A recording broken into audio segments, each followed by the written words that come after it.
오늘은 히브리서 11장에 기록되어 있는 믿음의 사람들 가운데 에녹이라고 하는 자의 믿음을 우리가 탐구하려고 합니다.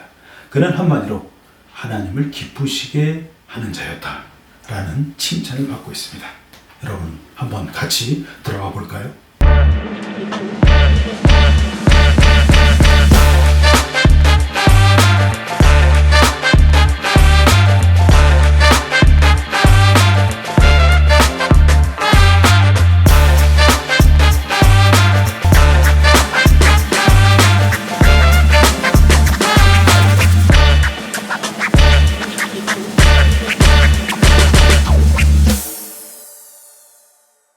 히브리서 11장 5절과 6절을 보면 믿음으로 에녹은 죽음을 보지 않고 옮기었으니 하나님이 저를 옮기심으로 다시는 보이지 아니하니라.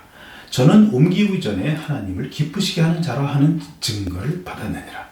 믿음이 없이는 기쁘시게 못하나니 하나님께 나아가는 자는 반드시 그가 계신 것과 또한 그가 자기를 찾는 자들에게 상 주시는 이심을 믿어야 할지니라. 자, 그 기쁨이 어떻게 만들어지고 어떻게 담기는가 하는 것을 우리 6절에서 우리가 살펴볼 수 있는데 두 가지로 추려서 이야기할 수 있어요. 하나는 그가 계신 것, 하나님 계신 것 말이죠. 두 번째는 자기를 찾는 자들에게 상을 주시는 분이시다. 이 두 가지입니다. 자, 먼저 그가 계시다고 하는 것은 다소 존재론적으로만 표현이 되어 있는데 이것은 그가 비동사라는 뜻입니다. He is 이렇게 되어 있는 겁니다. 비동사라고 하는 건 뭐죠? 존재하는 것은 분명합니다만 자신에 대해서 서술하는 것을 생략했다 그런 뜻이죠. 구약식으로 얘기하면 스스로 있는 자다라는 표현을 하나님이 쓰시는데 그때 스스로 있다고 하는 것은 이스라엘 백성들이 종되었던 애굽에서 그 애굽의 신들이 다 이름이 있지 않습니까? 그런 것처럼 하나님의 이름을 물어봤다는 거죠. 그래서 하나님께서는 그 질문에 대해서 거부하신 거죠. 나는 이름이 없다. 그런 표현을 I am that I am. 나는 나다.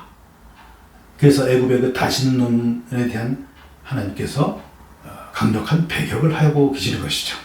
그것은 뭐냐면 인간들은 신의 이름을 자신의 욕망과 상상력으로 만들어서 하나님을 동원해서 자기의 소원을 채우는 그런 종교적인 습성이 있기 때문에 하나님께서 막으신 거죠. 그런 것처럼 오늘 그 히브리서 11장도 그가 계신 것 하는 것은 바로 자기 자신이 서술하시는 것, 또 우리 인간들의 욕망과 상상력에 마음대로 자신이 제한받으시는 것을 거부하시는 것, 이렇게 우리가 생각을 해야 할 것입니다. 두 번째, 그가 자기를 찾는 자들에게 상을 주신다 하는 말은 아주 열심히 찾아야 된다. 왜? 하나님은 자기 자신을 비워놨기 때문에 블랭크거든요. 서술하지 않았기 때문에. 물론 하나님은 다 알고 계시죠. 하나님이 하나님 되심이 이미 다 존재하고 계시죠. 그러나 우리한테 가르쳐주지 않았다는 것이죠.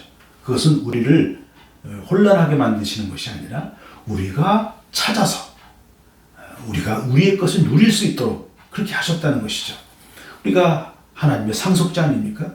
그 상속자는 하나님이 거저해 주시지 않으시죠.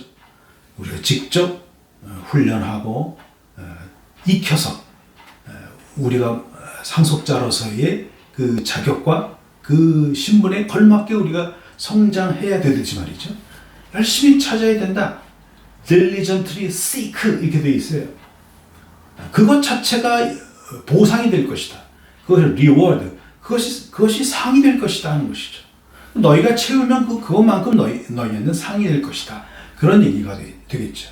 그래서 하나님이 하나님 되심을 너희가 열심히 훈련받고 열심히 익혀서 채워라 하는 것이죠. 그것이 너희한테 복이라 하는 것이죠.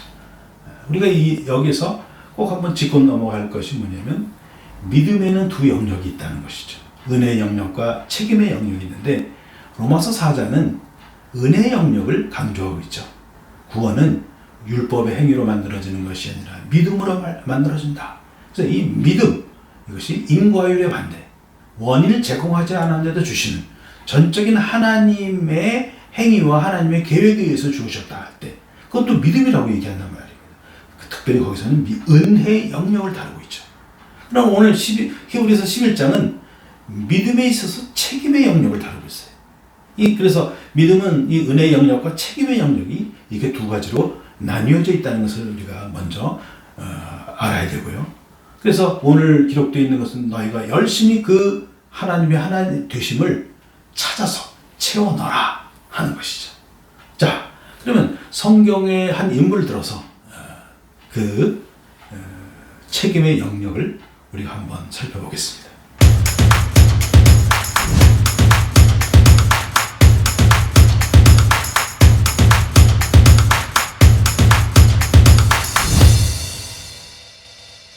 바로 저는 베드로를 들고 싶은데요. 베드로는 마태복음 16장 16절에 주는 그리스도시요 살아계신 하나님의 아들이라는 위대한 고백을 합니다.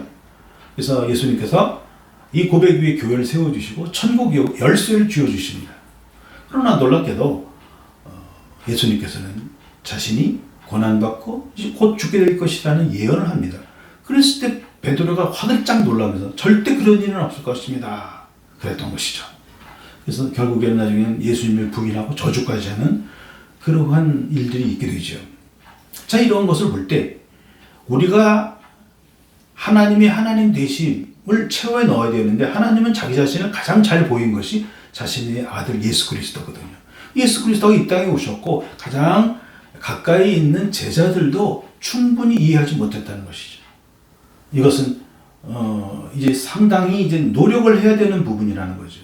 우리가 예수님의 제자가 되고 예수님의 하나님의 아들이 된다고 하는 것은 믿음으로, 즉 은혜의 영역에서 이것이 다 이루어지지만 결국은 우리가 그 하나님을 어떻게 기쁘시게 하고 하나님을 어떻게 따라가야 되는 이 책임의 영역에 있어서는 하나님이 도와주시지 않으셔요.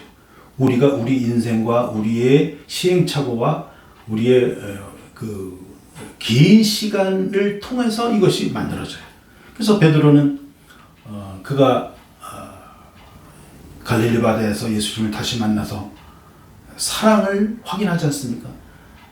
네가 나를 사랑하느냐 했을 때 예수님은 아가페로 물어봤는데 베드로는 필로스라고 대답하지 않습니까? 그저 난 당신을 나의 욕망과 상상력의 대상으로 봤다는 것이죠. 하나님의 하나님 되심으로 보지 못했다는 것이죠. 그것을 인정하자 예수님께서 곧 이런 말씀을 주십니다. 네가 젊어서는 네 띠를 띠고 다녔으나 나중에는 두 팔을 벌릴 것이다. 이것은 네가 나중에 어떻게 영광을 돌릴 것이냐를 보여주는 것이다 하는 것이죠. 그렇습니다. 베드로는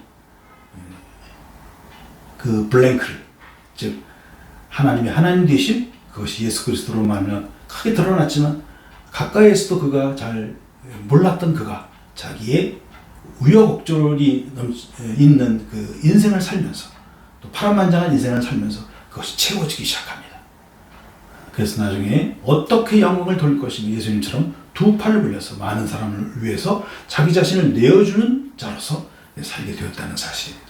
여기까지 포함한 것이 바로 하나님이 기뻐하시는 삶이다 하는 것이죠. 마치 하나님이 자신의 아들 예수 그리스도를 기뻐하셨듯이 이는 내 사랑하는 자요 내 기뻐하신 자라 하는 그러한 하나님의 그런 애정이 담겼듯이 하나님 오늘도 우리를 그렇게 애정 어린 그런 마음을 가지고 우리를 부르시고 계신다는